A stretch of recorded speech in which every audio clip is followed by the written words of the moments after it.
Ninjago Season 1 had 13 episodes, which means we have to rank 13 episodes, and we will be ranking them from the worst episode to the very best episode, at least in my opinion. So, let's start.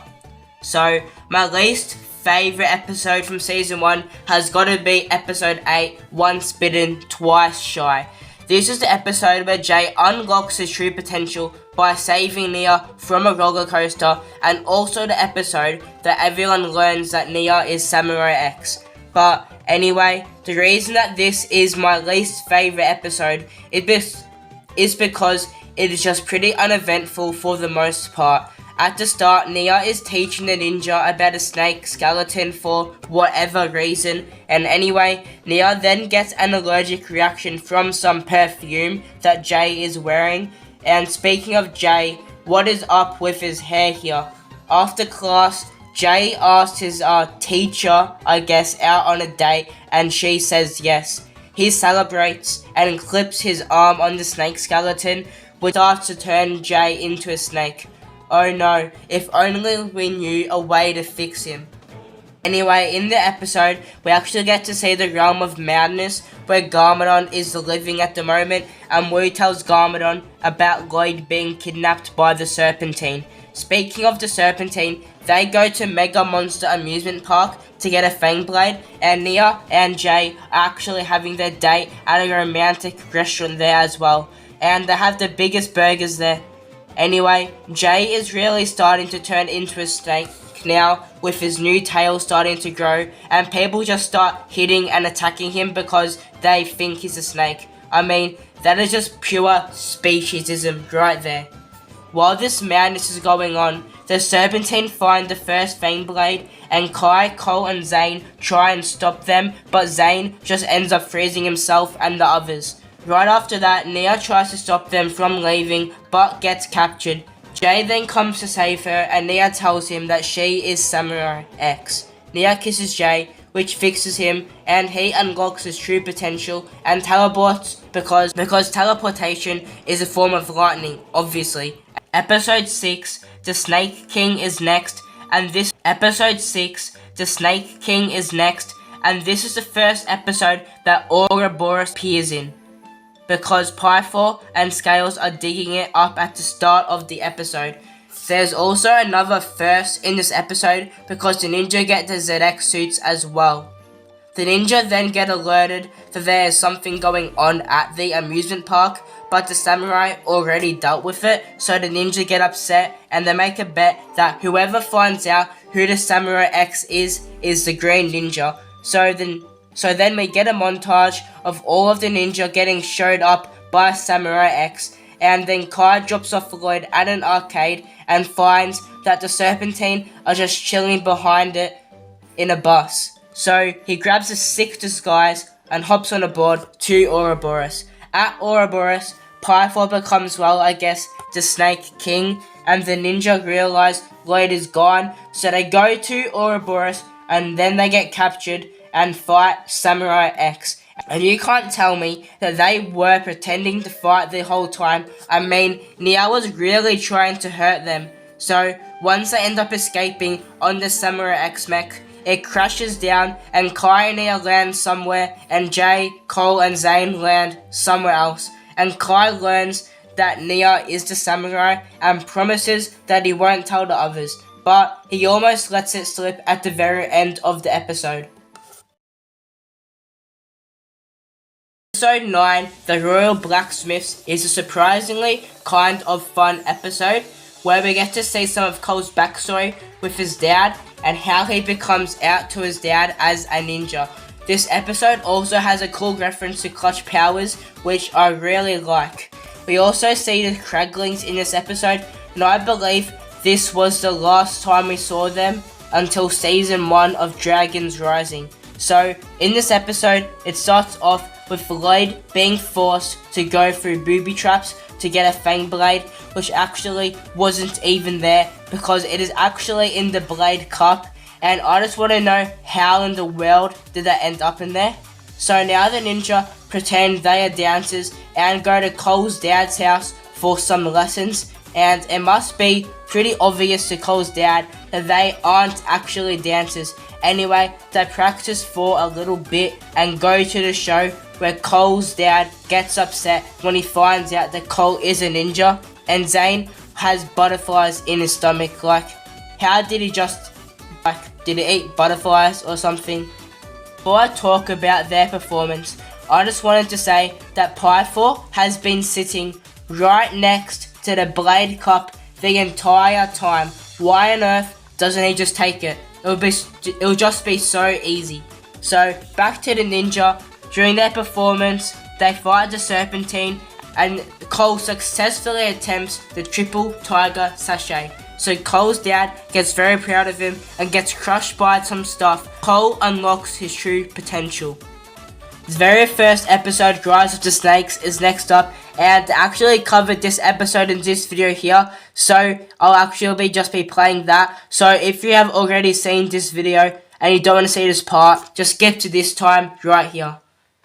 Have the very first season of Ninjago's first episode, and it starts off with Wu's speech about Ninjago, and we get to see the iconic intro for the very first time.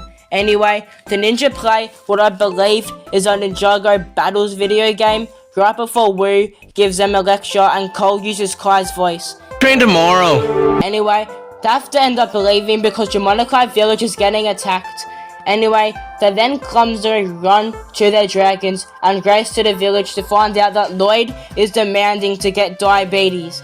Upon leaving, they find the Green Ninja Scroll, which then motivates them to start training and to almost burn down the monastery for the very first time. Anyway, Wu uses his spirit smoke, which I haven't seen for probably a good 10 years, so the ninja go up to Jumonikai village and say that Lloyd released the Hypnobro, and then Cole gets hypnotized, and then he grabs his Serpentine staff and puts it in the fountain, and for some reason, that gets everyone unhypnotized.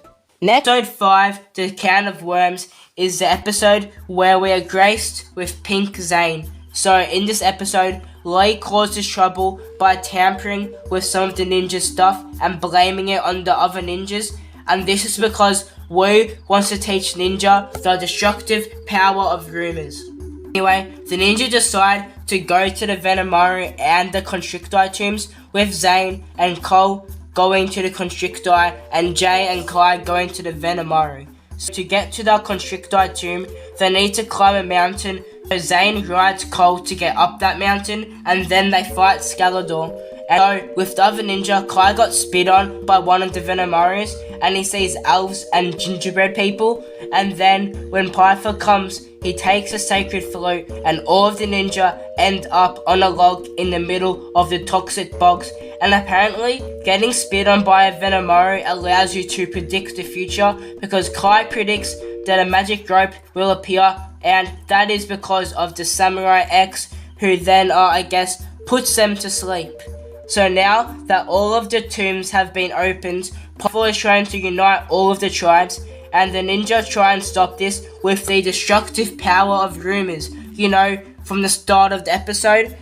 This doesn't work because Kai, Cole and Jay all get captured, but Zane camouflages himself with a pink poster on a wall, and then he saves the ninja and ices the tunnel as an escape.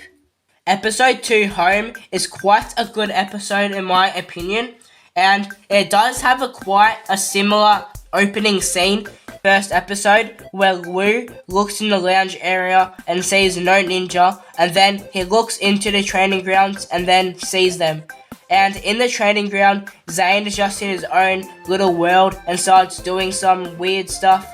Then we see this iconic scene with Zane in the fridge. We also see the mailman for the first time, and he gives Kai fan mail, but I don't know how Kai already has fans. I mean, this is the second episode of the entire show, and guess what? Zane cooks dinner, and then he gets made fun of because he's wearing an apron, and then everyone then proceeds to throw all of Zane's cooking everywhere. I mean, you've got to feel bad for the guy. So Zane is obviously sad, and he sees the falcon and he dances with it for some reason, and then he follows it to Lloyd's treehouse, which I've actually recreated out of Lego. So Zane takes a ninja there, and they climb up the trees, and somehow no one notices them, and then they start to destroy the treehouse.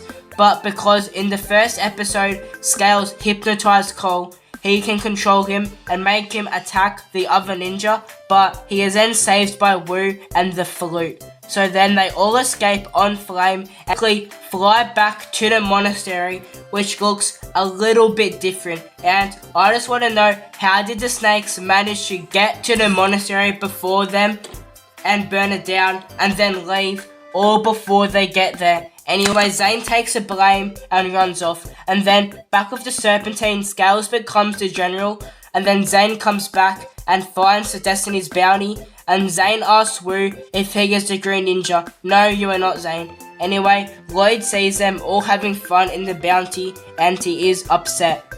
Snakebite is the third episode and the first episode where Ed and Edna appear. So this episode starts off with the ninja cleaning up the bounty, and then Jay's parents visit and tell lots of embarrassing stories about him. But while this is going on, Lloyd opened the Vampire tomb, and then the Vampire invade Ed and Edna's junkyard and bite them and turn them into snakes. Then, coincidentally, Jay decides to visit the next day, but can't take the dragons because they're going through a metamorphosis or something, so they have to walk, and when they arrive, they fight the snakes and the giant statue of Jay, and Jay also jumps on this wrecking ball, which is cool, but I would say that is also pretty impossible to do. But the Vampire and Lloyd retreat, and the ninja unlock the golden weapon vehicles. But couldn't we mention this before they had to walk all the way to the junkyard? So anyway, Jay grabs a Serpentine staff and then falls and lands on the jalopy. I think that's what the car's called anyway. So back to the bounty, Nia helps Ed and Edna revert to their human self, and then the staff falls out of the bounty at the end. So the finale of season 1 is next, and I've actually also covered this episode before in this video, so I'll just play that here, but if you have already seen that, you can just skip to this time on the screen. 1's finale. I don't know, I just really like this episode. So much happens in it as well. It starts off with the ninja running away from the Great Devourer in the bounty before it eventually gets destroyed. Then they all go to Ed and Edna's scrapyard, and they create my personal favourite Ninjago vehicle, the Ultra Sonic Raider. Then they dive all the way down to Ninjago City, where the Ultra Dragon comes and fights the Great Devourer. But of course, it isn't enough, so the ninja give their golden weapons to Garmadon, so he can take revenge on the Great Devourer by using the weapons to hit the Great Devourers. Anyway, I do really like how the ninja just run around the entire city to get the Great Devourer to get stuck in the city so he can't move. So the episode right before the last is just ahead on this list, episode 12. Last episode could have actually been totally avoided, but I'll talk about that later. So at the start, the ninja are flying to a volcano to destroy the Flame Blades, and Pythor is actually on the ship and he ties up Lloyd to a punching bag.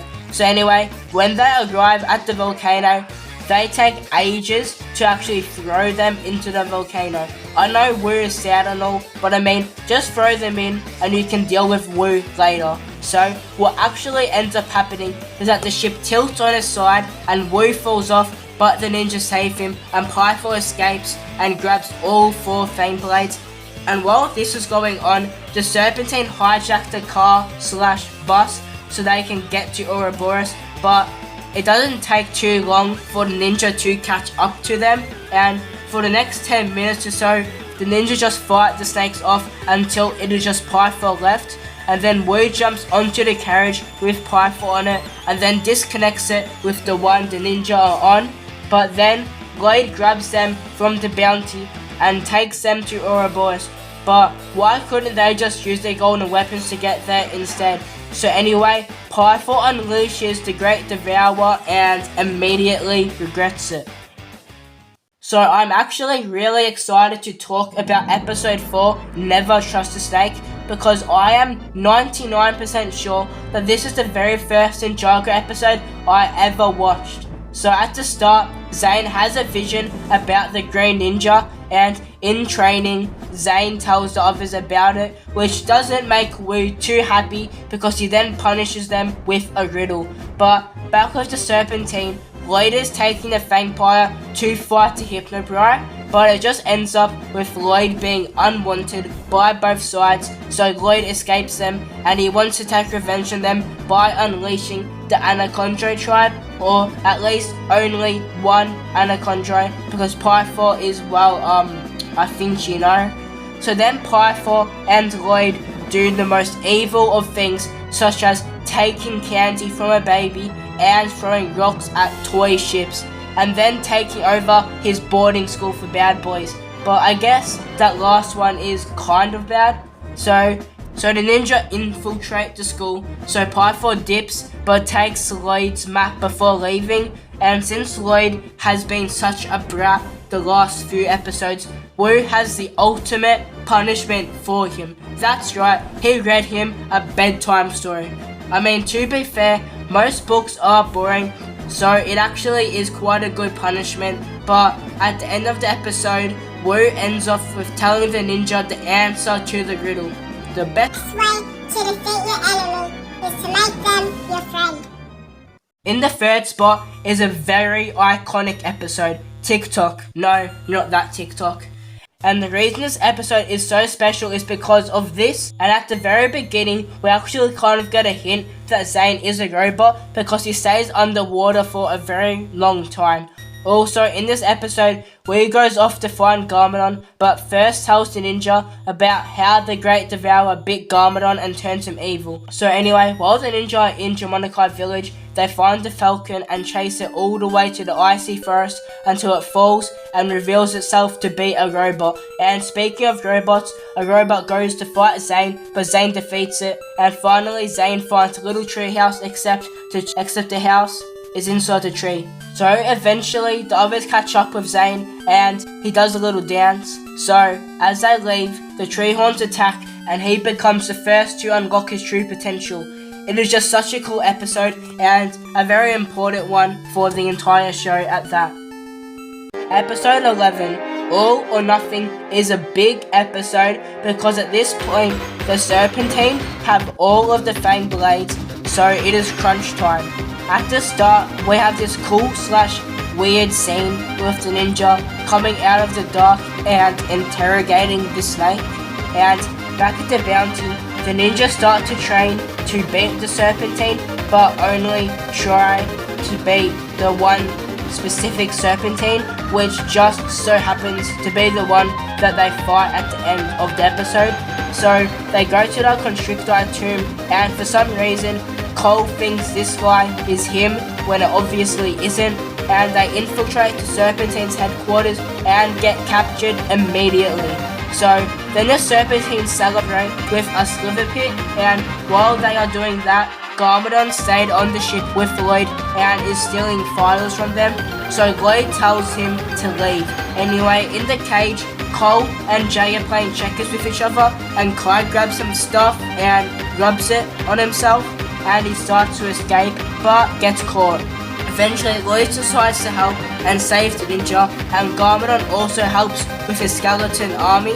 So then after a little fight, the ninja get all the Fang Blades and party. But at the end, we find out that Pythor is on board of the bounty. So, in my opinion, the very best episode of Season 1 is The Green Ninja, Episode 10. So naturally, this episode starts with Clyde trying on the Green Ninja suit, and when the others see him, they make fun of him. But for some reason, that mask that he is wearing is different from the one that Lloyd actually wears when he becomes a Green Ninja. And in this episode, Sensei Wu also returns with Garmadon, and that was a great idea from the writers because it allows us to learn more about Garmadon with this montage, and also blesses us with this scene. Also, in this episode, Nia could have had become the Green Ninja. But now for the good stuff. The ninja go to the fire temple because the Serpentine are there, and Jay uses wind. He never uses his power again, and we haven't gotten a reason or an explanation from anyone about this. I'm just so confused.